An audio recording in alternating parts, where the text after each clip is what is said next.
యుక్త వయసులో ఉన్న పిల్లలందరూ కూడా తెలిసి తెలియని నిర్ణయాలు తీసుకుంటూ ఉన్నారు ఈ మధ్యకాలంలో చూస్తున్నాం మనం. అయితే దీనికి ఆస్ట్రాలజీ పరంగా మనకి ప్రాబ్లం ఉంది అనుకోవాలా, వాస్తు పరంగా దోషాలు ఉన్నాయి కూడా కాబట్టి ఇట్లాంటి సమస్యలు తలెత్తుతున్నాయి పేరెంట్స్ కి అనుకోవచ్చా? దీన్ని ఎలా అర్థం చేసుకోవచ్చు అంటారు? చాలా మంచి ప్రశ్న అమ్మా. ఇప్పుడు ఉన్న కల్చర్లో ఎంతోమంది తల్లిదండ్రులు పిల్లల విషయంలో మదన పడడము, పిల్లల విషయంలో మనశ్శాంతి లేకపోవడము, పిల్లల విషయంలో అసలు నిద్ర పట్టలేని ఎంతోమంది వాడిని నేను చూస్తుంటానమ్మా, విజిట్కి వెళ్తుంటాను కదా. అయితే చాలామంది మేము పిల్లల్ని పెంచాము, పెద్ద చేసాము, చదివించాము, కానీ వాళ్ళు ఒక యుక్త వయసు వచ్చేసరికి స్వంత నిర్ణయాలు తీసుకుంటున్నారు.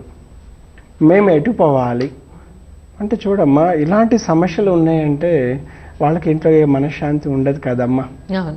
ఇప్పుడు తిన్నది కూడా తిన్నట్టుగా మనం ఒక ఇంట్లో నేను వెళ్ళాను, ఒక విజిట్కి వెళ్తే పాపం మేడం గారు చెప్తున్నారు, గురువుగారు మా సారు 10 o'clock నిద్రపోతారండి, 1 o'clock లేస్తూ తిరుగుతూ ఉంటారు ఇంట్లోని, నిద్ర పట్టదు, ఓన్లీ మా పిల్లలే కారణం అండి అంటున్నారు. చూడండి అమ్మా, ఇక్కడ మనం చూస్తే ఈరోజు సొసైటీలో కల్చర్లో మార్పు వచ్చింది అనుకోవడంలో తప్పు కూడా లేదు. కానీ ఇంకా మీరు అడిగిన ప్రశ్నకి జాతక దోషాలు ఏమైనా ఉన్నాయని, వాస్తవం అమ్మా, ప్రతి పిల్లవాడి జాతకం అనేది కూడా మనం చూసుకోవాలి. ఏ పిల్లవాడు అంటే యుక్త వయసులో అమ్మాయి కావచ్చు, అబ్బాయి కావచ్చు, కావాలని ఎవరు కూడా తల్లిదండ్రులను ఇబ్బంది పెట్టారమ్మా, ఇది నిజం. కాకుంటే అక్కడ ఉన్న వాస్తు దోషాలు వాళ్ళకు పీడిస్తూ ఉంటాయి. అదేవిధంగా వాళ్లకున్న జాతక దోషాలు పీడించడం వలన ఆ సమస్యల వలన మనం ఇబ్బంది పడతాం, పేరెంట్స్గా పెద్దవాళ్ళు ఇబ్బంది పడుతుంటారు. ఇక్కడ మనం జాతక పరంగా మనం చూసుకుంటేనమ్మా, అమ్మాయి కానీ అబ్బాయి కానీ యుక్త వయసులో కళత్ర దోషాలు ఉన్నప్పుడు ఆ కళత్ర దోషానికి నివారణ చేసుకోరమ్మా చాలామంది.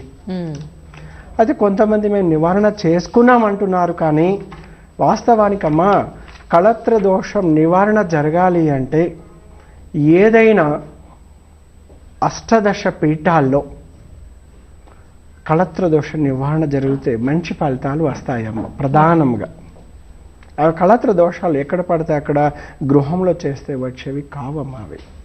ఇప్పుడు ఉదాహరణకమ్మా, శ్రీశైల మల్లికార్జున స్వామి ఉన్నాడమ్మా కొన్ని యుగాల నుంచి.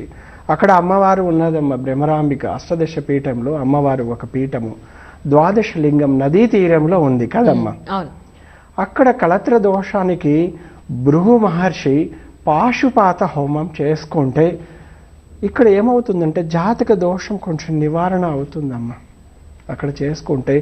ఆ తర్వాత శ్రీశైల వాస శిరస నవమి అంటాం, అంటే ఆయనని మనం శిరస్సుతో ఎప్పుడైతే దర్శనం చేసుకుంటామో జాతక దోషాలు నాకు తెలిసి చెప్తున్నా, నా పరిజ్ఞానం మేరకు 100% తగ్గుతాయమ్మా.